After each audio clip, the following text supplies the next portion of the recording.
নামাজ পড়া দরকার আছে নি? মাগরিবের নামাজের পরে একটা নামাজ আছে সালাতুল আওয়াবিন। কয় রাকাত? কথা বলেন। 6 রাকাত, 2 রাকাত করে করে 6 রাকাত। মাগরিবের নামাজ পড়ে কোনো প্রয়োজন ছাড়া কোনো কথা বলবেন না, সোজা আওয়াবিন পড়তে চলে যাবেন। আওয়াবিন নামাজ যখন পড়বেন, আল্লাহ রাসূল বলেছেন মাগরিবের নামাজ শেষ করে অপ্রয়োজনে কথা বলা যাবে না, সোজা তোমরা আওয়াবিন নামাজ পড়বে। একদিন যদি তোমরা সেইভাবে আওয়াবিন নামাজ পড়তে পারো, তোমাদের আমল নামায় 12 বছরের নফল ইবাদতের সওয়াব দেওয়া হবে। জোরে জোরে কোন সুবহানাল্লাহ। সম্মানিত উপস্থিতি, আমার লাইন লেখছেন? হ্যাঁ হ্যাঁ, তো মুনাজাত তো করব, মুনাজাত ছাড়া মাহফিল হয়নি। কোন কথা কয় না কেন? আরো জোরে কোন, আরো জোরে কোন। আরেকটু কথা বলবো নি, শুনবেন? তাহলে তাহাজ্জুদের দরকার আছে না নাই? আরো জোরে, আরো জোরে আছে তো? এবার আসেন, আপনারা জুমার নামাজ পড়তে যান না মুরব্বীরা? দাদু ভাইরা আপনাদেরকে বলছি, আল্লাহ রাসূল বলেছেন জুমার দিনে কেউ যদি সবার আগে অন্য সব দিনের চাইতে উত্তম রূপে গোসল করে, কি করে? উত্তম রূপে গোসল করে, তারপরে সে সবচেয়ে সুন্দর লম্বা পাঞ্জাবি পরে গায়ে আতর লাগায়া সবার আগে হেঁটে হেঁটে সে মসজিদে চলে যাবে। যে সামনের কাতারে বসবে, প্রথম কাতারে বসার কারণে তার আমলনামায় একটা সদকার উট কুরবানির সওয়াব দিবে। সুবহানাল্লাহ। এখন আপনি ধীরে ধীরে ধীরে ধীরে নামাজ পড়লেন, সব মানুষ তাড়াহুড়া করে যুদ্ধ করে বের হয়ে গেল, কিন্তু আপনার মধ্যে ওইরকম ধরনের কোনো কি নাই, তাড়াতাড়ি বের হতে হবে ওইরকম কোনো পেরেশানি করার মনোভাব নেই। আপনি কি করলেন? আপনি বসে রইলেন, জুমার নামাজ পড়লেন, তারপরে আর সুন্নত নফল আছে না, এগুলো পরে সবার পরে বের হলেন। রাসূল বলেছেন তুমি এসেছো সবার আগে, বের হয়ে গেলে সবার পরে। শুধু এইভাবে আমল করার কারণে তোমার আমল নামায় প্রতিটা কদমে কদমে 1 বছরের নফল ইবাদতের সওয়াব দেওয়া হয়। সুবহানাল্লাহ। তার মানে আপনার বাড়ি যাইতে যদি 50টা কদম লাগে, তাহলে 50 বছরের নফল ইবাদতের সওয়াব। এই আমলগুলো আমাদের করার দরকার আছে না? দাইলামি শরীফের মধ্যে এসেছে, কেউ যদি মদিনাওয়ালাকে ভালোবেসে প্রতিদিন 1000 বার দরুদ পড়তে পারো, রাসূল বলেছেন সে জান্নাত না দেখা পর্যন্ত তার মরণ হবে না। আল্লাহু আকবার। আর জোরে বলেন না, কি হবে না? জান্নাত না দেখা পর্যন্ত তার মরণ হবে না। কেউ যদি রাসূলকে ভালোবেসে প্রতিদিন 80 বার দরুদ, জুম্মার দিনে 80 বার দরুদ পড়তে পারে, আল্লাহ খুশি হয়ে তার 80 বছরের সগীরা গুনাহ মাফ করে দেয়। সম্মানিত উপস্থিতি, ফজরের নামাজের পরে ঘুমায়েন না। ফজরের নামাজ পড়ে কেউ কোরআন তেলাওয়াত, কেউ জিকির আজকার করবেন, দেখবেন কিছুক্ষণ পরে সূর্য উঠে যাবে। সূর্য উঠে যাওয়ার পরে একটা নামাজ আছে, নামাজের নাম জানেন? কোন নামাজ? ইশরাকের নামাজ। কেউ যদি ফজরের নামাজ পড়ে ঘুমায় না, না ঘুমিয়ে কোরআন তেলাওয়াত জিকির আজকার করতে করতে সূর্য ওঠার সাথে সাথে শেষ রাতের নামাজ পড়ে, আল্লাহর হাবিব বলে দিয়েছেন তার আমল নামায় পরিপূর্ণ একটা উমরা এবং পরিপূর্ণ একটা হজের সওয়াব দেওয়া। কি করি না? তাহলে এই জায়গাটাতে আমাদের মধ্যে সফলতা আসেনি। আপনি দেখবেন ম্যাক্সিমাম লোক বন্ধু মিথ্যাবাদী, আমার রাসূল ছিলেন শ্রেষ্ঠ সত্যবাদী। তার প্রমাণ হলো আমরা কোরআন তেলাওয়াত করি, দেখবেন ম্যাক্সিমাম হাফেজরা আলেমরা বলে সাদাকাল্লাহুল মাওলানা আযীম ওয়া সাদাকা রাসূলুহুন নবিয়ুল হাবিবুল কারীম। কথা বলেন না কেন? আমার নবীজির চরিত্র সুন্দর, আমাদের চরিত্র কত খারাপ। এর মধ্যে বর্তমানে বাংলাদেশে বন্ধু জিনা, ব্যভিচার, সমকামিতা কন্টিনিউয়াসলি বেড়েই চলেছে। আমার কথা বল না কেন? আমি কি ভুল বললাম? সমকামিতা, জিনা। এখন একটা ছেলে আর একটা ছেলের সাথে বন্ধু নিজের যৌন চাহিদা মেটানোর জন্য বন্ধু উঠে পড়ে লেগেছে। এটা বাংলাদেশের মধ্যে শুরু হয়ে গেছে। এটা আখিরি নবীর জামানায় তো এটা থাকার কথা না। এইটা তো ছিল লূত জাতির কাজ বন্ধু। এই কাজ তো আখিরি নবীর উম্মতের মধ্যে থাকার কথা ছিল না। এটা কেন চলে আসলো? এটা আসছে শুধু বন্ধু ধর্মীয় শিক্ষা না থাকার কারণে। আমি আপনাদেরকে বলে দেব বাস্তব বিষয়গুলো নিয়ে আজকে কথা বলবো টপিক আকারে বন্ধু। আমি রাসূলের চরিত্রের পরে যাব মিথ্যার কাছে। আপনারা গভীরভাবে খেয়াল করবেন, আমার আলোচনার সিস্টেমই হলো এইরকম, একটা বিষয় নিয়ে অনেক লম্বা সময় কথা বলা না, গুরুত্বপূর্ণ বিষয়গুলো তুলে ধরবো। যে ধর্মীয় শিক্ষা, কারণ এটা একটা শিক্ষা প্রতিষ্ঠান।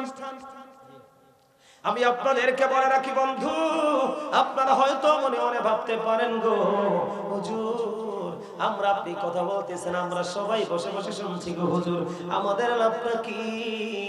এখানে আমি এই জন্য আপনাদেরকে বলেছি, আপনারা ক্লাসে বসেছেন, আপনারা স্টুডেন্ট হয়ে যান। ও বন্ধু, আপনারা যদি দ্বীনের শিক্ষা অর্জন করা অবস্থায় যদি মৃত্যুবরণ করে, আপনাদের মৃত্যু হলে সেই মৃত্যু হবে বন্ধু শহীদ মৃত্যু। জোরে জোরে কন্যা একবার সুবহানাল্লাহ। এই জন্য আমি আজকে আপনাদের সবাইকে বন্ধু স্টুডেন্ট বানিয়ে দিলাম, কারণ আপনারা বড় একটা ক্লাসে বসেছেন। এই ক্লাসে আপনারা বড় বড় স্টুডেন্টরা বসেছেন বন্ধু। আপনাদের লাভটা হলো আমার রাসূল জানিয়ে দিয়েছে, একটা দিন যদি আপনি 1 ঘন্টা বা কিছু সময়, একটা ঘন্টা বা কিছু সময় যদি নিজেকে দ্বীনের শিক্ষা অর্জন করার মধ্যে নিজেকে নিয়োজিত রাখতে পারেন, তাহলে আপনি যেন সারা রাত আপনি ঘুমানোর উপরেও আপনি যেন সারা রাত ইবাদতের মধ্যে মশগুল রইলেন।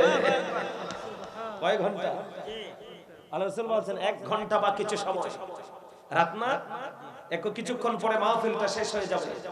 এই মাহফিলটা শেষ হয়ে যাওয়ার পর আমরা যে ঘুমিয়ে যাব, 1 ঘন্টা মন দিয়ে দ্বীনের শিক্ষা অর্জন করেছি। কার কাছ থেকে? হুজুরের কাছ থেকে, ঠিক কিনা বলেন?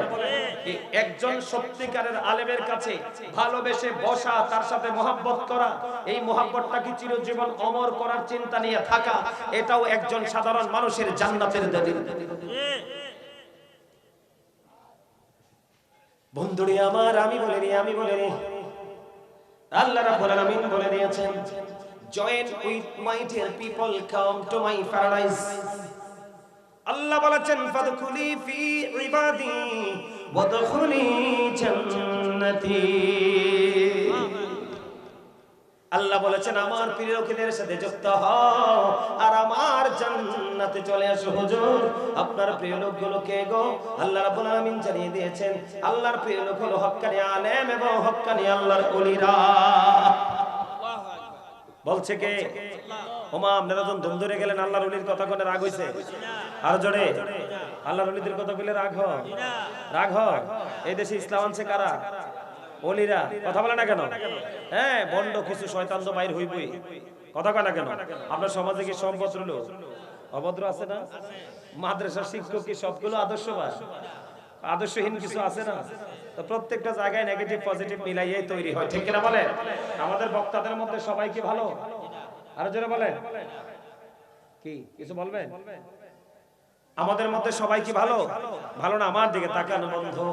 এই জন্য বলতে চাই, আল্লাহ রাসূল বলেছেন, একটা দিন দ্বীনের পথে নিজেকে নিয়োজিত রাখা, একটা দিন যদি আপনি দ্বীনের শিক্ষা অর্জন করতে পারেন বন্ধু, আপনার আমার পরে রাসূল বলে দিলেন, আপনার আমলনামায় 3 মাস রোজা রাখার সমান সওয়াব আপনার আমলনামায় দেওয়া হবে। সুবহানাল্লাহ। কথা বলে না কেন? এই শিক্ষা আপনাকে আমাকে অর্জন করতে হবে, আপনার আমার সন্তানকেও আপনি আমি শেখাতে হবে। বন্ধু, সন্তান শুধু জন্ম দিলেই হয় না। এখনকার বাচ্চা কাচ্চার জন্য কাল হাসরের দিন বাবা মা বন্ধু অ্যারেস্ট হয়ে যাবে। আল্লাহ রাসূল বলেছেন, আদিবু আওলাদাকুম আলা তালাতি খিসালিন, হুব্বি নবিকুম ওয়া হুব্বি আহলি বাইতিহি ওয়া আলা কিরাতিল কুরআন। বাবা গো, মা গো, আপনাদেরকে আল্লাহ রাব্বুল আলামিন জানিয়ে দিয়েছে, আল্লাহর প্রিয় হাবিব হাবিবুল্লাহ বলে দিয়েছে, তোমরা তোমাদের সন্তানদেরকে 3টি বিষয় শিক্ষা দাও। একটা হলো হুব্বি নবিকুম, নবীর ভালোবাসা শেখাও, নবীর প্রেম শেখাও, কারণ এটা আমাদের জন্য শিক্ষা অর্জন করা ফরজ এবং ঈমান। এরপরে রাসূল বলেছেন, ওয়াহব্বি আহলি বাইতিহি, তোমরা তোমাদের সন্তানদেরকে নবীর আহলে বাইতের ভালোবাসা শেখাও। এরপরে বলেছেন, ওয়ালা কিরাতিল কুরআন, তোমরা তোমাদের সন্তানদেরকে কোরআন তেলাওয়াত শেখাও। জোরে জোরে করুন সুবহানাল্লাহ। আমরা কি শিখাতে পেরেছি? পারি নাই, কারণ আমরা এত দিনে শিক্ষা অর্জন করি নাই। আমরা কেমন করে সন্তানদেরকে শিখাবো?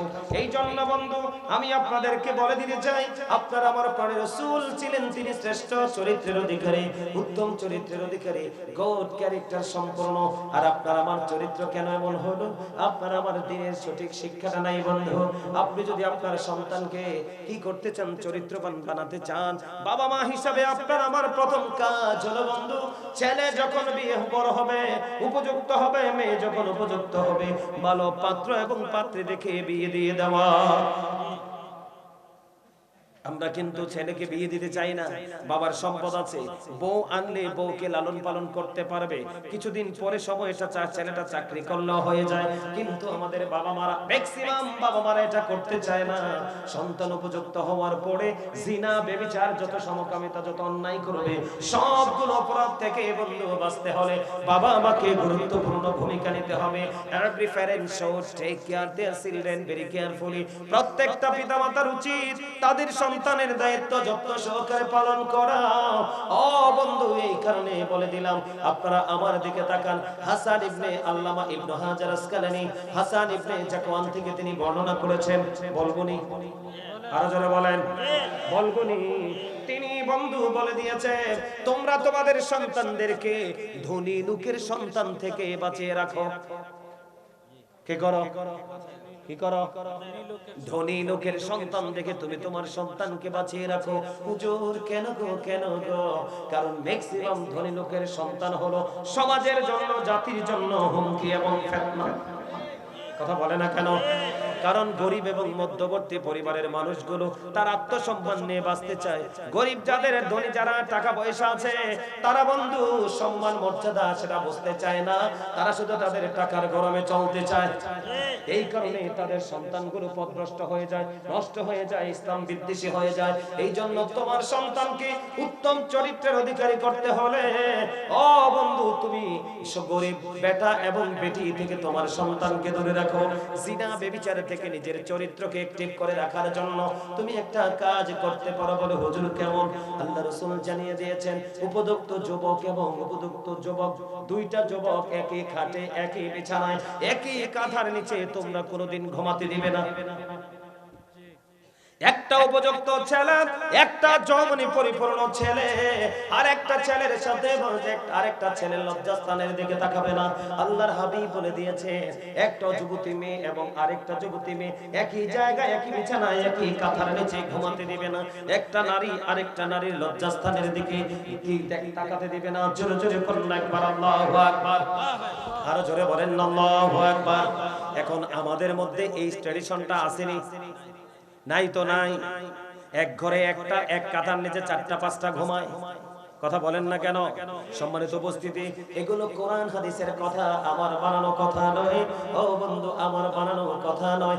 আমি আপনাদেরকে বলে দেই, আপনার সন্তান যদি দ্বীনের শিক্ষায় শিক্ষিত হতে পারে, তাহলে আপনার ছেলের চরিত্রটা কেমন হবে বন্ধু?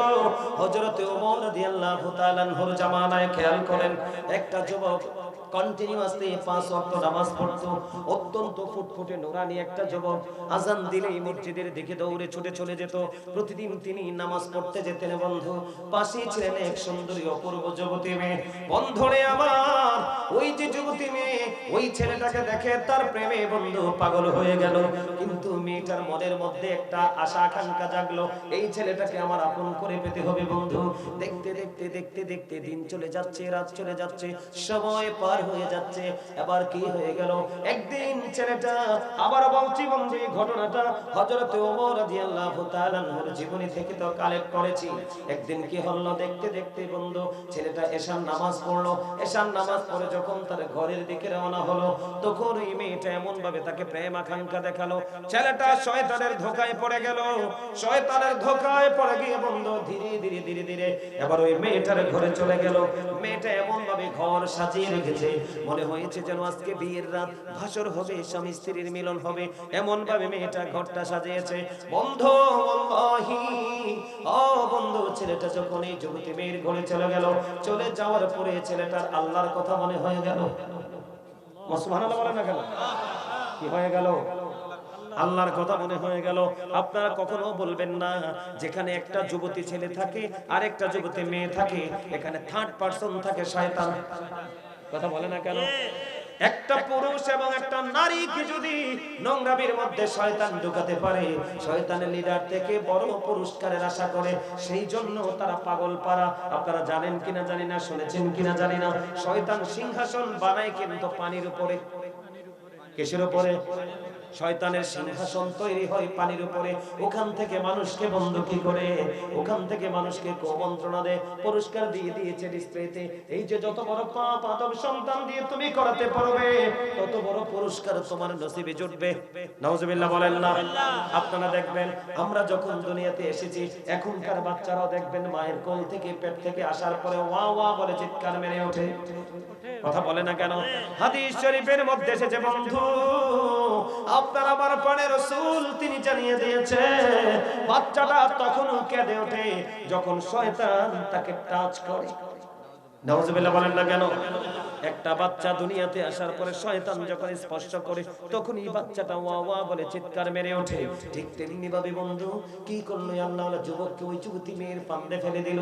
কিন্তু যুবক ছেলেটার মধ্যে ছিল ধর্মীয় কাম, আল্লাহ রাসূলের প্রেম, তার হৃদয় ভরা ছিল রাসূলের আদর্শ। ও বন্ধু, যখন এই মেয়েটার কাছে চলে গেল, যুবকটার হোশ ফিরে আসলো। না না না, আমি তো ভালো জায়গায় আসিনি, আমি এখন কি করব? তার মনে হয়ে গেল ওই হাসরের কথা। আল্লাহ না বলেছে ইন্না বাতশা রাব্বিকা লাশাদীদ, আল্লাহ না বলেছে আল্লাহর ধরা খুব শক্ত ধরা, আল্লাহর পাকড়াও বড় শক্ত পাকড়াও। আল্লাহ না বলেছে ইন্নাল্লাহা সারিউল হিসাব, Allah is quick to take account, আল্লাহ হিসাব গ্রহণে তৎপর।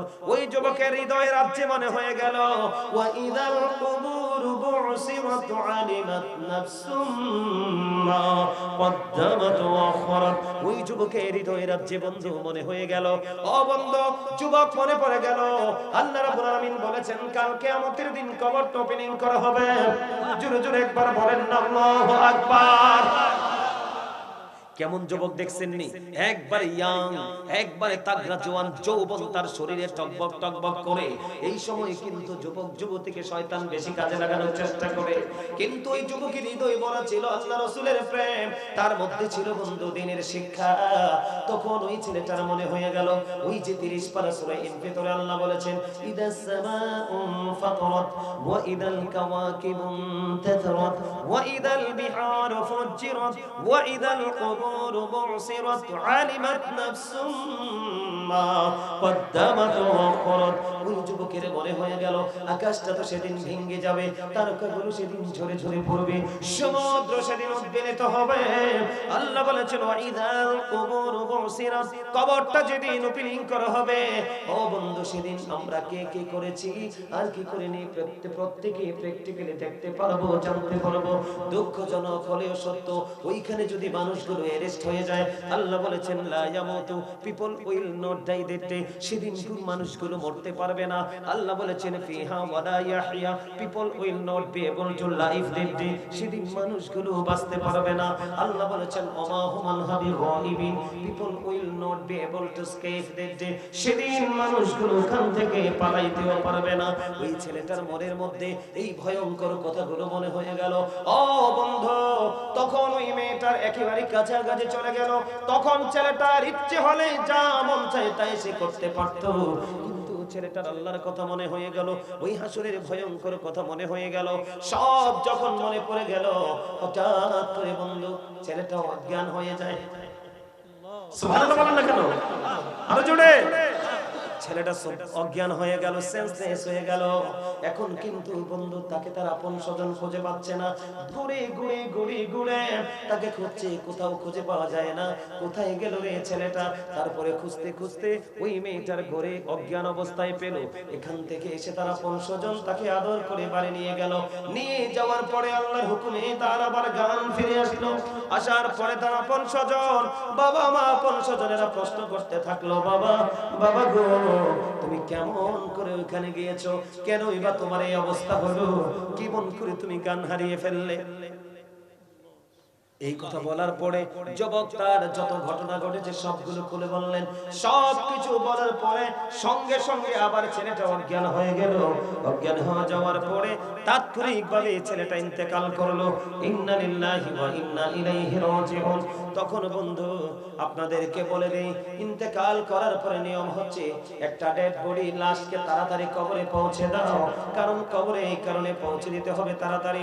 রাসূল বলেছেন আল কবরু রাওজাতুম মির রিয়াদিল জান্নাতি আও হুফরাতুম মিন হুফারিন নার।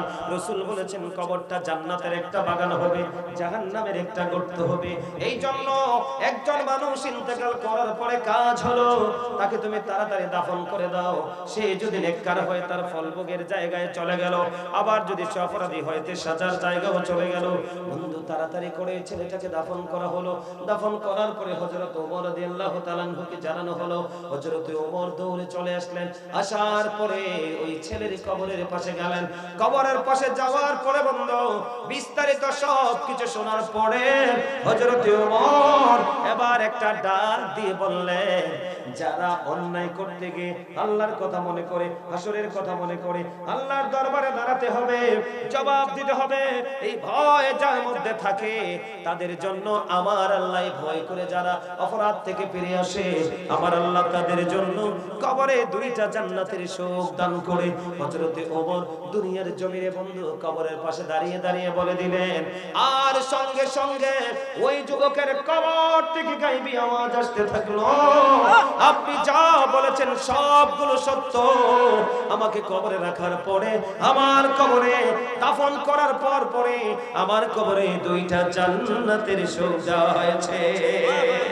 জোরে জোরে কন্যা সুবহানাল্লাহ, আর জোরে বলেন না সুবহানাল্লাহ, আর একটু মহব্বতে পড়ুন না সুবহানাল্লাহ। এটা কেন হলো? কি কি সমস্যা? কি কথা বলেন? মজা লাগছে না? বাবা ওয়াজটা কার কার কাছে মজা লাগছে? দৌড়ো বেটা, তুই হাত তুলে নিস আসনা। আল্লাহু আকবার। শুনেন, মাহফিলে উপস্থিতি কম হবে এবং মনোযোগী মুসল্লির সংখ্যা কম হবে। হাইয়া আলাস সালাহ বলে মসজিদে নামাজ পড়ার মতো মুসল্লি কম হবে এবং নামাজ পড়তে গেলেও মনোযোগী নামাজ, তাকওয়া নিয়ে নামাজ পড়েন না মুসল্লির সংখ্যা কম হবে। এগুলো সব কিয়ামতের আলামত। এত সুন্দর পরিবেশ আমার কাছে আইসা দেখে তো ভালো লাগছে, কিন্তু আপনাদের 36তম মাহফিল, কততম? তার মানে এই বছরের 3 যোগ। কয় যোগ? কয় যোগ? 3 যোগ। কিন্তু সেই পরিমাণে মানুষের যে একটা জৌলুস থাকার কথা আছে নাই, এটা শুধু আপনাদের এখানে না। এগুলো দেখলে মনে করবেন কিয়ামত খুব কাছে। আজকে এখানে গানের আসর হতো, এত সুন্দর পরিবেশ করা লাগতো না, স্টেজও করা লাগতো না। দেখতেন ছেলেরা বসা দাঁড়াইও ছেলেরা ঘন্টার পর ঘন্টা রাত পার করে দিত। অথচ রাসূল বলেছেন, the music and musical instrument will be increased. গান বাদ্যযন্ত্র এগুলো কিয়ামতের আলামত। নাউজুবিল্লাহ বলেন না? আর জোরে বলেন।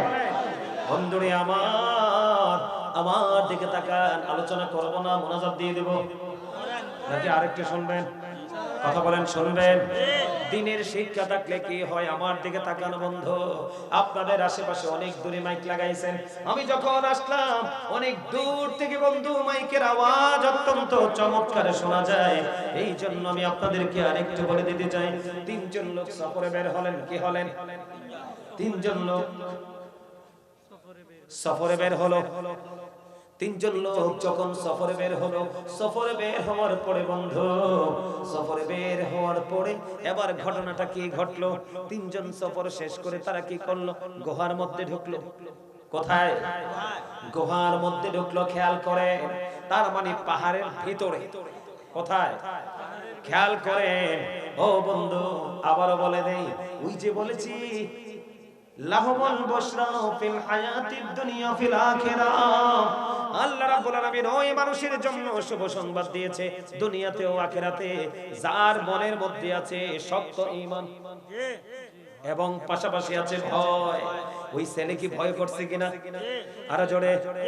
আরে ব্রাহ্মণখানার যুবক, আমি তোমাদেরকে বলে দিতে চাই, তোমরা তো বোঝার চেষ্টা করছো না এবং কতটুকু বুঝতেছো ভাই আমি জানি না। এই যে বললাম ইদা সামাউন ফাতারাত, আকাশটা ভেঙে যাবে, ওয়া ইদাল কাওয়াকিবুন তাতারাত, ওয়া ইদাল বিহারু ফুজ্জিরাত, আকাশটা যখন ভেঙে যাবে, তারকাগুলো কিয়ামতের দিন ঝরে ঝরে পড়বে। ও বন্ধু, সমুদ্রটা সেদিন উদ্বেলিত হয়ে যাবে। একটা মানুষ তার লিখিত দপ্তরটাকে যেমন ভাবে বিকাল বেলা গোটায়, গোটাই কিনা? কথা বলেন না কেন? জুন এবং ডিসেম্বরে ক্লোজিং হয় কিনা? ও বন্ধু, একটা মানুষ যেমনি করে তার লিখিত দপ্তরটাকে গুটিয়ে নেয়, আল্লাহ রাব্বুল আলামিন ঠিক এই পৃথিবীটাকে তেমনি গুটিয়ে নেবে। ওই ভয়ঙ্কর দিনে আল্লাহর আরশের ছায়া ছাড়া কোনো ছায়া থাকবে না। এই পৃথিবী থেকে সূর্যটা 9,13,00,000 মাইল দূরে। কত মাইল? 9,13,00,000 মাইল দূরে বন্ধু সূর্য। সূর্যের আলো পৃথিবীতে আসতে সময় লাগে মাত্র 8 মিনিট 20 সেকেন্ড। প্রতি সেকেন্ডে 1,86,000 মাইল বেগে পৃথিবীর দিকে ছুটে আসে। এই সূর্যের কিরণ এত দূর থেকে অনেক আবরণ ভেদ করে আসে, আমরা সহ্য করতে পারি না। অনেক সময় মানুষ হিট স্ট্রোকে মারা যায়। ওরে যুবক বন্ধু, তোমরা বোঝো না কেন? কাল হাসরের দিন আসমান তো থাকবে না, সূর্যটা সরাসরি তোমার মাথার উপরে থাকবে। পুরো শরীরটা ঘেমে যাবে, দুর্গন্ধময় হয়ে যাবে পরিবেশ। তুমি সেদিন চিৎকার করবে, হাহাকার করবে, কেউ তোমার সেদিন পাশে থাকবে না, কেউ তোমার সেদিন পাশে থাকবে না। সূরা আলে ইমরানের 185 নম্বর আয়াতের শেষ অংশে বলে দিয়েছেন, যাদের চোখে ঘুম বেশি, যাদের পেটে বন্ধু খিদা বেশি, যাদের হৃদয়ে লোভ বেশি, দুনিয়া নিয়ে যারা ব্যস্ত, তাদেরকে বলে দিতে চায়, আমার আল্লাহ বলেছেন, আমাল হায়াতুদ দুনিয়া ইল্লা মাতাউল গুরুর। এই দুনিয়ার জিন্দেগি, এই দুনিয়ার ভোগ একটা ধোঁকা, একটা প্রতারণা। কথা বুঝেন না? আমরা যে দুনিয়ার জন্য পড়ে আছি, এটা কি ধোঁকা? কে বলেছে? এবার আসে, ও যুবক, সূর্য তোমার মাথার উপর থাকবে, এত ভয়ঙ্কর হবে পরিবেশ, চিৎকার করবে, তোমাকে সেদিন কেউ সহযোগিতা করবে না। কেন করবে না? তোমাকে আমি বলে দিতে চাই, এই জন্য করবে না। সূরা ইউনূসের 44 নম্বর আয়াতে আমার আল্লাহ বলেছেন, ইন্নাল্লাহা লা ইয়াযলিমুন নাসা শাইআন ওয়ালাকিন্নান নাসা আনফুসাহুম ইয়াযলিমুন। আল্লাহ বলেছেন, আল্লাহ বান্দার উপর জুলুম করে না, আল্লাহ বান্দার উপর অত্যাচার করে না, বান্দা নিজের উপর অত্যাচার করে। আল্লাহ বলেছেন, আল্লাহু লা ইউহিব্বুজ জালিমিন। যারা অত্যাচারী, আমার আল্লাহ বলেছেন, অত্যাচারীকে আমার আল্লাহ পছন্দ করে না, ভালোবাসে না। আজকে যাদের কোনো কাজ নাই, ঘুমের কোনো অজুহাত নাই, সবকিছু ফ্রি থাকার পরেও আজকে যারা জান্নাতের বাগানে আসতে পারলো না, বসতে পারলো না, আমি বিশ্বাস করি তারা কাল হাসরের ময়দানে জবাব দিতে পারবে না। কারণ আল্লাহ আপনাকে দুনিয়ায় পেট ভরে খাওয়ার জন্য, পিঠ লাগাইয়া ঘুমানোর জন্য, নিজের ইচ্ছে মতো চলার জন্য দুনিয়ায় পাঠায় নাই। হ্যাঁ, আল্লাহ রাব্বুল আলামিন আপনার জন্য সবকিছু তৈরি করেছে, তবে সবকিছু ব্যবহারের একটা লিমিট দিয়েছেন। কথা বলেন না কেন? আজকে রাতের পরে আগামী 1 বছর পরে আরেকটা মাহফিল হবে, যদি বেঁচে থাকেন করলে, ঠিক কিনা বলেন? 364টা রাত আপনি ফ্রি। আপনার এলাকায় এত বড় মাহফিল, আপনারা বাসা আসতে পারলেন না, ও বন্ধু, আপনার অবস্থাও ভালো হবে না। এই জন্য আল্লাহ বলেছেন, ওয়াল্লাহু লা ইউহিব্বুজ জালিমিন। যারা অত্যাচারী তাদেরকে আমার আল্লাহ পছন্দ করে না। এরপরে বলেছেন, ওমালিজ জালিমিনা মিন আনসার। জালেমরা যখন বিপদে পড়বে, আল্লাহ তাদের জন্য কোনো সাহায্যকারীও রাখে না। যাবেন কই? যাবার রাস্তা আছে? আমরা কত বোকা, কত স্টুপিড। দোকানের সামনে সিসি ক্যামেরা লাগাইলে আমরা ভয়ে দোকানের সামনে কোনো অকারেন্স করি না, কারণ ফুটেজ ধরা পড়ে যাবে, ঠিক না? অথচ এই ক্যামেরা নষ্ট করা যায়। আর আপনার আমার সঙ্গে চির অমর সিসি ক্যামেরা আছে, সেই খবর কিন্তু আপনার আমার অপরাধ করতে দেদারছে। আমরা, আল্লাহ তো দেখে না, ঠিক না? দেখে ওমা, ওমা দেখে, ওমা আল্লাহ কোন দে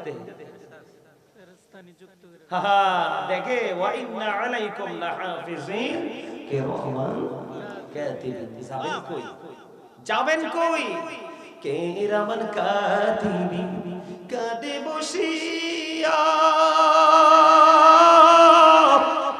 সকল কর্ম লিখিতেছে হুকুমনিয়া, আল্লাহর হুকুমনিয়া। 40 কদম হাঁটিয়া আসবি সোজো, মুনকারে নাকির হাজির হইবে রে তখন। ঘুমটা খুলিয়া সওয়াল করিবেন তখন, 40 কদম হাঁটিয়া আসবি রে সজন। ঠিক না বেড়ে? আরো জোরে বলে। ও বন্ধু, আমি আপনাদেরকে বলে দিতে চাই, সেই দিন তুমি কাউকে খুঁজে পাবা না। যেই সম্পদের জন্য, যেই সন্তানের জন্য তুমি আল্লাহ রাসূলকে ভুলে গেলে, কোরআন শরীফের 19 পারা সূরা শুআরা 88 নম্বর আয়াতে আমার আল্লাহ বলে দিয়েছেন, ইয়াউমা লা ইয়ানফাউ মালু ওয়ালা বানুন। ওই হাসরের দিন আপনার ধন সম্পদ সন্তান সন্ততি কোনো কিছুই কোনো কাজে আসবে না। এই জন্য বন্ধু বলে দিতে চাই, বাঁচতে যদি চাও গো এখন দিনের শিক্ষায় নিজেকে শিক্ষিত করে নাও। তুমি প্রতিটা পদে পদে বন্ধু বাঁচতে পারবে। যেটা আমি বলতে চেয়েছিলাম, তিনজন লোক গুহার মধ্যে ঢুকলো, ঢোকার পরে বন্ধু হঠাৎ করে এক আশ্চর্য ধরনের পাথর পড়লো ধসে। ওই পাথর এমন ভাবে পড়লো, ওই তিনজন লোক যেই পথ দিয়ে গুহার মধ্যে ঢুকলো ওই প্রবেশ পথ বন্ধ করে দিল। হাদিস শরীফের মধ্যে এসেছে, হাদিসের রাবী বলেছেন, এত বড় পাথর মালিক যদি না সরায়, কারো বাবার দুনিয়ার কারো বাবার ক্ষমতা নাই পাথর সরাবার। আল্লাহু আকবার বলেন না। এবার বন্ধু তিনজন মনে মনে চিন্তা করলেন, তিনজন মনে মনে চিন্তা করলেন, এই গভীর পাহাড়ের ভিতরে আমরা আবদ্ধ হয়ে গেলাম, দুনিয়ার কেউ তো জানে না, জানে একমাত্র আমাদের আল্লাহ। এখান থেকে কেমন করে বাঁচবো? তিনজন মনে মনে চিন্তা করলেন, আমাদের জীবনে যে স্পেশাল নেক আমল আছে, এই নেক আমলের উসিলা দিয়ে আল্লাহর কাছে দরখাস্ত করে দেখি আল্লাহ কবুল করে নিন। বন্ধু প্রথম জন, এক নম্বরে প্রথম জন, ওনার জীবনের স্পেশাল আমলটা কেমন ছিল বন্ধু? ওনার স্পেশাল আমলটা ছিল, উনি ছিলেন একজন কাঠুরিয়া। প্রতিদিন তিনি বন্ধু কাঠ কাটার জন্য চলে যেতেন। কাঠ কাটার জন্য যখন চলে যেতেন, ওনার গড়ে কিন্তু দুধের প্রাণী আছে। কি আছে? প্রতিদিন তিনি পাহাড় থেকে কাঠ কেটে এসে বন্ধু দুধ দহন করে মা বাবাকে তিনি খাওয়ায়। আজকে কাঠ কাটতে কাটতে কাটতে কাটতে বন্ধু অনেক বেশি দেরি হয়ে গেল। অনেক বেশি যখন দেরি হয়ে গেল, তখন তিনি কি করলেন? বাড়িতে চলে আসলেন। বাড়িতে চলে আসার পরে চেয়ে দেখলেন আজকে মা বাবা দুজনের একজন বন্ধু জাগ্রত নেই, দুজন ঘুমিয়ে গেছে রে। এবার ছেলেটা কি করলেন? দুধের পাত্র হাতে নিলেন। কি করলেন? দুধের পাত্র হাতে নিলেন। দুধের পাত্র হাতে নিয়ে মায়ের দরজার সামনে দাঁড়িয়ে রইল। তার যত সন্তান দৌড়ে চলে আসলো, বাবা গো, তোমার বাবা মা তো ঘুমিয়ে আছে গো, বাবা আমাকে একটু দুধ দাও না, আমি একটু দুধ পান করব। বন্ধু এবার ওই কাঠুরিয়া কি করলেন? তিনি বললেন, না না না না না না, আমি তোমাকে দুধ ওই পর্যন্ত পান করাতে পারবো না, আমি অতক্ষণ পর্যন্ত তোমাকে দুধ খাওয়াতে পারবো না। কতক্ষণ পর্যন্ত? কই যতক্ষণ না আমি আমার মা বাবাকে দুধ খাওয়াতে না পারবো। ও বন্ধু, এখনকার ডিজিটাল ছেলেরা মানি দেখে ফেলে, এই জন্য লুকাইয়া বউর কাছে দেয়। কথা কয় না কেন? মা যদি দেখে ফেলে সামনে দিয়ে দেয় না, পিছন দিয়ে দেয়। কিন্তু দেখো কেমন ছেলে, কেমন বিবেক, কেমন প্রেম তার সিনায়, কেমন রাসূলের আল্লাহ এবং রাসূলের কথা, ওয়াবিল ওয়ালিদাইনি ইহসানা, মা বাবাকে ভালোবাসো, মা বাবার সাথে উত্তম আচরণ করো, কারণ মা বাবাকে ভালোবাসা ফরজ আর তাদেরকে কষ্ট দেওয়া হারাম। ঠিক। এবার কি করলেন? ওই না বন্ধু এই কাঠুরিয়া ছেলেটাকে দুধ দিলেন না, বাচ্চাটাকে দুধ দিলেন না। রাত পার হয়ে গেল, সকাল যখন হলো, ফজরের আজান হবে, বাবা মা ঘুম থেকে জাগলেন, বাবা আমাকে দুধ পান করে তার কলেজা ঠান্ডা করলেন। আজকের এই ছেলেটা ওই পাহাড়ের গুহার মধ্যে, গভীর পাহাড়ের গুহায়, পৃথিবীর কেউ জানে না, জানি শুধু আমার আল্লাহ। আল্লাহকে একটা ডাক দিলেন, মালিক রে, তুমি তো বলেছো আবিল ওয়ালিদাইনি ইহসানা। কোরআন খুলে দেখলাম অত্যন্ত মধুর বাণী, ওমিও বাণী, তোমার লৌহে মাহফুজের কোরআন। ওই কোরআনের প্রেমে পড়লাম, কোরআনের শিক্ষা অর্জন করলাম, ওই কোরআন অনুযায়ী মা বাবাকে ভালোবাসলাম। ওই দিন যে আমি মা বাবার সাথে ভালো আচরণটা করেছিলাম, এটা একমাত্র তুমি এবং তোমার হাবিবের সন্তুষ্টির জন্য এই করেছিলাম আল্লাহ গো। ওই দিনের ওই আমল যদি তোমার কাছে ভালো লেগে থাকে, তাহলে আজকে এত বড় বিপদ থেকে আমাদেরকে বাঁচাও। ও বন্ধু, দোয়া শেষ হইতে দেরি, এবার চাইয়া দেখে পাথরখানা একটু সরে গেছে। আল্লাহু আকবার। জোরে বলেন না সুবহানাল্লাহ, আরো জোরে বলেন না সুবহানাল্লাহ। পাথরটা কি হয়ে গেছে? একটুখানি বন্ধু সরে গেছে। এবার দ্বিতীয় জন, দিনের শিক্ষাটা কেন প্রয়োজন আমি আপনাদেরকে বলে দিতে চাই বন্ধু। দ্বিতীয় জন, ওনার জীবনের আমলটা কেমন ছিল? উনি ওনার একটা চাচাতো বোনকে ভালোবাসতেন, চাচাতো বোনকে ভালোবাসতেন। ওই যে বন্ধু এত বেশি ভালোবাসতেন, সেই মেয়েটাকে কাছে পাওয়ার জন্য সে একবারে পাগল পারা হয়ে গেল। ও বন্ধু, বহুত চেষ্টা করেও মেয়েটাকে সে কাছে পাইল না। একটা সময় জমিনের মধ্যে দুর্ভিক্ষ দেখা দিল। দুর্ভিক্ষ যখন দেখা দিল, মেয়েটার বাবা মার কাছ থেকে মেয়েটা একটু দূরে চলে গেল। এই যুবক 2 নাম্বার যেটা আজকে বিপদে, ওই যুবকটা মেয়েটাকে 200 দিরহাম দিলেন। 200 দিরহাম দিয়ে মেয়েটাকে বন্ধু কাছে চলে গেলেন। হাদিস শরীফের মধ্যে এসেছে ওই 2 নাম্বার ছেলেটা মেয়েটার একবারে উরুর কাছাকাছি চলে গেলেন। যখন উরুর কাছাকাছি চলে গেলেন, যাওয়ার পরে মেয়েটা বলল, যুবক তুমি থামো, তুমি যেখানে আছো সেখানেই তুমি থেমে যাও, তুমি যেখানে আছো সেখানেই থেমে যাও। কেন কেন রে? কই যিনি আমাকে মোহরানা দিয়ে বউ করে ঘরে নেবে, এই সতীত্ব ধরে রাখতে হবে আমাকে, এটা তার হক। তুমি আমার ইজ্জত লুণ্ঠন করো না। ও বন্ধু, মেয়েটা যখন বলল, তখন এই ছেলেটা মেয়েটাকে ছেড়ে চলে গেল এবং যে 200 দিরহাম দিয়েছিল, 200 দিরহামের দাবিও মেয়ে ছেলেটা ছেড়ে দিল। ও বন্ধু, আজকে এই ছেলেটা বিপদে পড়ে আছে, দুনিয়ার কেউ জানে না। আল্লাহর কাছে দরখাস্ত দিলেন, মালিক রে, আমি ওই দিন যে আমলটা করেছিলাম, তুমি আল্লাহর দিদারের আশায় তোমাকে খুশি করার জন্য, ওই দিনের আমল যদি তোমার কাছে ভালো লাগে, আল্লাহ আমাকে আজকে বিপদ থেকে তুমি উদ্ধার করো। ও বন্ধু, তার দোয়া যখন শেষ হয়ে গেল, দেখা গেল হাদিস শরীফের মধ্যে এসেছে পাথরটা আরো একটুখানি সরে গেছে, আল্লাহর কুদরতে সরে গেছে। ও বন্ধু, তৃতীয় জনের পালা, এবং তৃতীয় জন তার আমলটা হলো কি জানেননি? সে কাজের লোক দিয়ে কাজ করাইছিল, কাজের লোক দিয়ে তিনি কাজ করিয়েছিলেন, কিন্তু একজন শ্রমিক তার মালিকের কাছ থেকে কাজের বেতন, তার মানে পারিশ্রমিক না নিয়ে চলে গেছে মালিকের কাছে। কার কাছে? মালিকের কাছে তার কাজের বেতন রয়ে গেছে। এবার মালিক কি করলেন? ও বন্ধু, মালিকের কাছে কাজ করলেন কিন্তু বেতন নিলেন না, বেতন রয়ে গেছে মালিকের কাছে। এখন মালিক তো শ্রমিকের কাছে ঋণী। এবার ওই মালিক কি করলেন? তার যে পারিশ্রমিক, তার যে বেতন, ওই বেতনটা দিয়ে তিনি পশু খরিদ করলেন। সুবহানাল্লাহ বলেন না কেন? কি করলেন? পশু খরিদ করলেন, মানে কিনলেন। কেনার পরে বন্ধু ছোটটা বড় হলো, বড় হয়ে মা হলো, এরপরে বাচ্চা দিল, ওই বাচ্চা আবার বড় হলো, আবার বন্ধু মা হলো। এমনি করে করে বন্ধু অনেক বড় পাল হয়ে গেছে, পশুর পাল। এরই মধ্যে হঠাৎ করে একদিন ওই শ্রমিক চলে আসলো, মালিক আপনার কি মনে পড়ে গো? আমি তো আপনার কাছে বেতন রেখে গিয়েছিলাম, আমি নিতে পারিনি, আমি আজকে আপনার কাছে বেতনের জন্য এসেছি, মালিক আমার পারিশ্রমিকটা একটু আমাকে দিয়ে দেন। এবার এই কথা বলার পরে এবার ওই মালিক আজকের বিপদগ্রস্ত তৃতীয় জন এবার কি করলেন? তুমি ওই দিকে দেখো, ওই মাঠের মধ্যে যত পশু দেখা যায় সবগুলো তোমার, তুমি এইগুলো নিয়ে যাও। যেদিন তুমি বেতন রেখে গিয়েছিলে সেই দিন আমি ইনভেস্ট করেছিলাম, বাড়তে বাড়তে এই পর্যন্ত এসেছে, এই সবগুলো তোমার, তুমি নিয়ে যাও। এই কথা বলার পরে বন্ধু এবার কি করলেন? ওই শ্রমিক তো নিয়ে গেলেন, আজকে কিন্তু তিনি বিপদে পড়েছে, দুনিয়ার কেউ জানে না, জানে শুধু আল্লাহ। আল্লাহকে ডাক দিয়ে বললেন, মালিক, মালিক রে, ওই দিনের আমল যদি তোমার কাছে ভালো লাগে, পছন্দ হয়, তাহলে আজকে আমাকে বিপদ থেকে উদ্ধার করো। দোয়া শেষ হইতে দেরি আল্লাহর কুদরতে পুরো পাথর ওখানে সরে গেল, তারা তিনজনই নিরাপদ। মজা লাগছে না? মজা লাগছে না? ওই যে বললাম মজা লাগবে কার কার কাছে? যার যার প্রেম আছে। কি আছে? ইবাদতকে শক্তিশালী করে আল্লাহর রাসূলের ভালোবাসা। মানে ভালোবাসা দ্বারা নামাজ পড়তে যাবেন, দূর মিয়া খল কইরা লাগবে। কথা কয় না কেন? আমার কথা বুঝতে পারছেন? এই দিনের শিক্ষার জন্য আমাদের প্রয়োজন। কথা কয় না কেন? আরো জোরে। এই দুনিয়াটা কিন্তু আমাদের জন্য পরীক্ষা।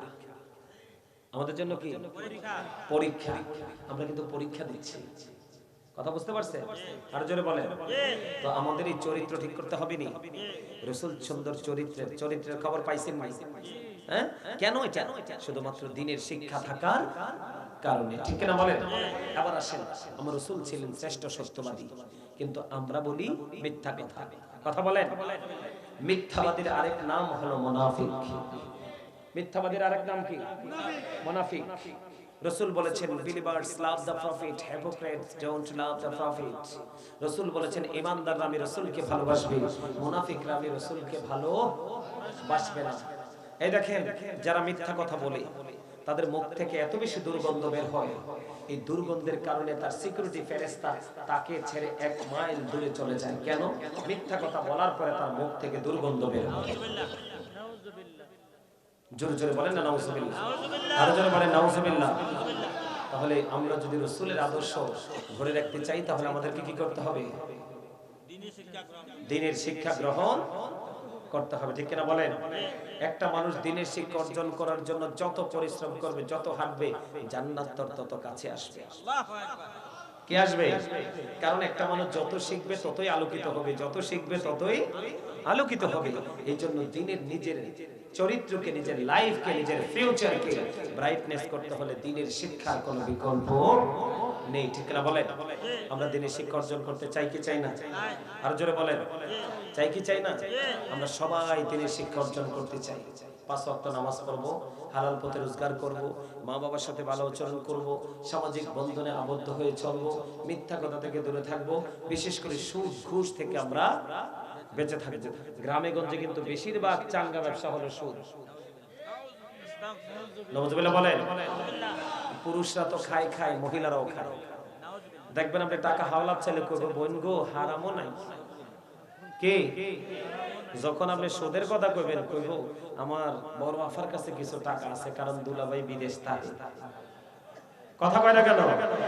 আসলে কিন্তু ভুল কথা, টাকা তার নিজে। কার? এরকম কৌশলে টাকা লাগায় না? কথা বলেন, লাগায় কিনা? ওই মানুষ সারা জীবন নামাজ পড়ুক, কোনো ফায়দা হবে না। লা তাকবালু সালাতুন বিগাইরি তুহুর ওয়ালা সাদাকাতুন মিন কুলুব। পবিত্রতা ছাড়া ইবাদত কবুল হয় না, হালাল টাকা না হইলে দানও কবুল হয় না। কথা বুঝতে পেরেছেন? আর যারা বলেন, বুঝতে পারছেন? আমাদেরকে কি করতে হবে? দ্বীনের শিক্ষা অর্জন করতে হবে। দ্বীনের শিক্ষার কোনো বিকল্প নেই। সম্মানিত উপস্থিতি, এই যে বললাম আমি, আমাদের ছেলেরা এখন আমাদেরকে সালাম দেয় না। দেয়? কেন দেয় না? ওই যে শিক্ষা নাই। আমি মুসলমান হয়ে জন্ম হয়েছি, আমার জীবন কত সুন্দর, কত দামি, এটা যদি আমরা বুঝতাম তো বুঝার জন্য আমাদেরকে শিক্ষা অর্জন করতে হতো। আমরা শিক্ষা অর্জন করি না বলেই কিন্তু আমাদের আজকে এই অবস্থা, ঠিক না বলেন? আর জোরে বলেন, আর জোরে। মুনাফিকদের ঠিকানা কোথায়? শুধু জাহান্নাম নেই। ইন্নাল মুনাফিকিনা ফি দারকিল আসফালি মিনান নার। একেবারে নিকৃষ্ট জায়গা, জাহান্নামের একবারে সবচেয়ে খারাপ জায়গা হলো। মনে রাখবেন, বেঈমানরা কিন্তু আমাদের প্রকাশ্য শত্রু। প্রকাশ্য শত্রুর চাইতে কিন্তু ছদ্মবেশী শত্রু বড় মারাত্মক। আমার কথা কয় না কেন? আর জোরে। 61 হিজরি, এদিকে তাকান। 61 হিজরিতে কারবালা হইছে না? হইছে তো। এই কারবালা যে হইছে, এরা কি হিন্দু খ্রিস্টান ছিল? এরা তো মুসলমানই ছিল। কিন্তু মুনাফিক মার্কা মুসলমান, তাদের অন্তরে ছিল ইসলামের কথা, আর মুখে ছিল ইসলামের কথা, অন্তরে ছিল ইসলাম ধ্বংস করার পায়তারা, ঠিক কিনা বলেন? সম্মানিত এই উপস্থিতি, এই জন্য আপনার আমার জীবনে আপনি আমি আমরা রাসূলকে কি করতে হবে? ভালো বাসতে হবে। কারণ আল্লাহ দেখিয়েছে, তুমি যদি তোমার জীবনকে গড়তে চাও, দুনিয়া এবং আখিরাতকে সুন্দর করতে চাও, তাহলে তুমি আমার হাবিবুল্লাহকে ফলো করো। এখন হাবিবুল্লাহকে ফলো করতে হলে যেতে হবে কার কাছে? আল্লাহর রাসূলের প্রেমিক আলেমদের কাছে, ঠিক না বলেন? আমরা যখন ওখানে যাব, দ্বীনের শিক্ষা অর্জন করব, তখন অটোমেটিক্যালি আমরা ওখান থেকে আমরা তাদের সোহবতে নিজেকে নূরানি করে আমরা কি করতে পারবো? সম্মানিত উপস্থিতি, বেশি বেশি করে আমল করবেন। কি করবেন? বেশি বেশি করে আমল করবেন। আল্লাহ রাসূলের প্রতি, আল্লাহর ওলিদের প্রতি প্রেম রেখে আলেমদের কথা শুনে শুনে আমল করবেন। এখানে আপনারা সবই মুরব্বী, যুবক খুবই কম। আমি আপনাদেরকে বলি, কাল হাসরের দিন আল্লাহ রাব্বুল আলামিন আপনার কাল হাসরের ময়দানে বিচার আচারের আগে আল্লাহ রাব্বুল আলামিন ডাক দিবে, রাতের মধ্যবর্তী সময়ে তোমরা কে নামাজ পড়েছিলে? এই নামাজটা কোন নামাজ? তাহাজ্জুদের নামাজ। হাদিস শরীফে আসছে, অল্প কিছু লোক হাত তুলবে। কি? অল্প কিছু লোক হাত তুলবে। যারা হাত তুলবে তাদেরকে বিনা হিসাবে জান্নাতের ঘোষণা দেওয়া হবে। আল্লাহু আকবার। আর জোরে বলুন তাহাজ্জুদ।